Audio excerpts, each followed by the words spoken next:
Bonjour et bienvenue. On a tous déjà ressenti ça, n'est-ce pas? Cette petite voix, ce murmure à l'intérieur.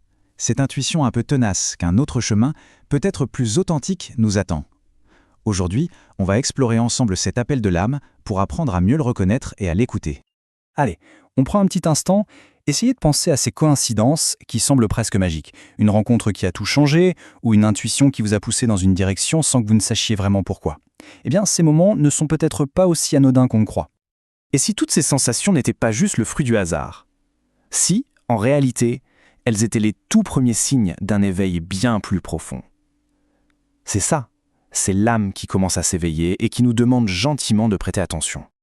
Souvent, tout commence par un sentiment d'insatisfaction, une impression d'être bloqué, de ne plus être vraiment à sa place, de se battre contre des murs invisibles. Pour beaucoup, c'est le véritable point de départ.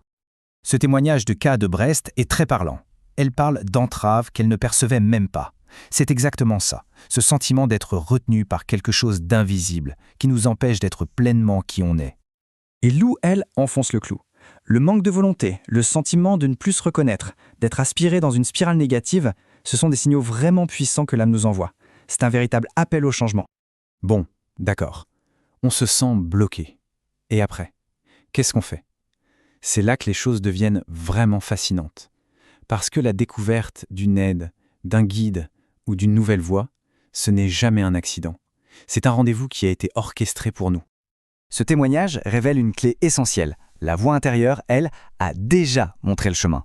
Le fait de tomber sur une information, une personne, n'est donc pas une simple coïncidence, c'est la suite logique de cette guidance qu'on avait déjà à l'intérieur.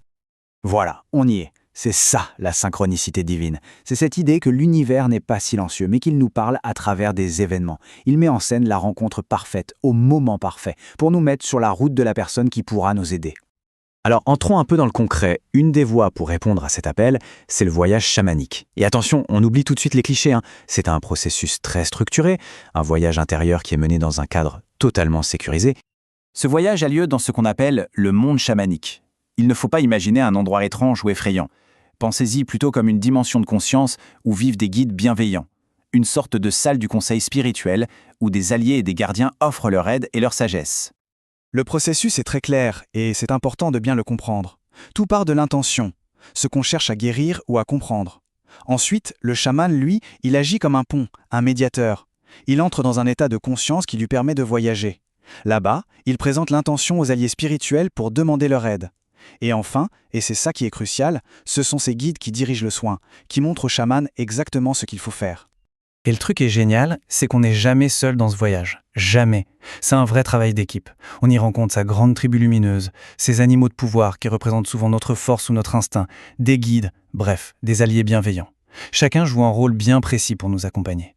Passons maintenant à l'impact. Quel est le résultat de ce voyage intérieur? Au final, qu'est-ce que ça change? Pour ça, je crois que les mots de ceux qui l'ont vécu sont les plus parlants. Le changement est juste radical. On passe d'un état de lutte permanente, de négativité, de perte de soi, à un sentiment de libération, de clarté, de reprise de pouvoir sur sa vie. C'est une véritable renaissance, une transformation en profondeur. Ce témoignage décrit ce moment clé, ce déclic où, après s'être battu pendant si longtemps, on réalise soudain « ça y est, je peux lâcher, c'est fini ». Imaginez un peu le soulagement, ce poids qu'on portait et qui s'en va. Renaissance, c'est le mot qui revient tout le temps pour décrire l'expérience. Pas juste un petit changement, non. La sensation de repartir à neuf, libéré du poids du passé. Et voilà un autre thème majeur, la reprise de pouvoir. Ne plus être la victime des circonstances ou de ces fameuses entraves invisibles, mais redevenir souveraine de sa vie. C'est un changement de posture qui change absolument tout. Après le blocage, forcément vient le mouvement. Ce nouvel élan, c'est l'énergie qui se remet enfin à circuler. C'est l'envie d'avancer qui revient, la flamme intérieure qui se ravive. Pour certains, même un nom comme Flamingo peut être perçu comme un signe, un rappel de cette flamme à rallumer. Alors pour conclure, l'idée centrale, c'est que le pouvoir de transformation nous appartient. Les guides, les synchronicités, tout ça, ça ouvre des portes bien sûr. Mais c'est toujours à nous de faire le pas pour franchir le seuil. Si on devait retenir les points essentiels, ce serait cela.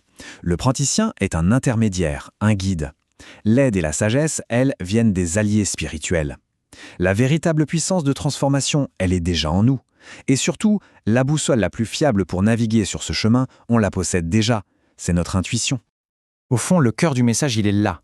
Ce qui nous a menés jusqu'ici, ces signes, ces intuitions, ce n'est jamais, jamais le fruit du hasard. C'est un rendez-vous. Alors, on peut se poser la question. Et si cet appel qu'on ressent, si cette curiosité qui s'éveille, si ce n'était pas simplement le signe que, pour notre âme, le moment est venu, que c'était le moment juste pour commencer ce voyage intérieur?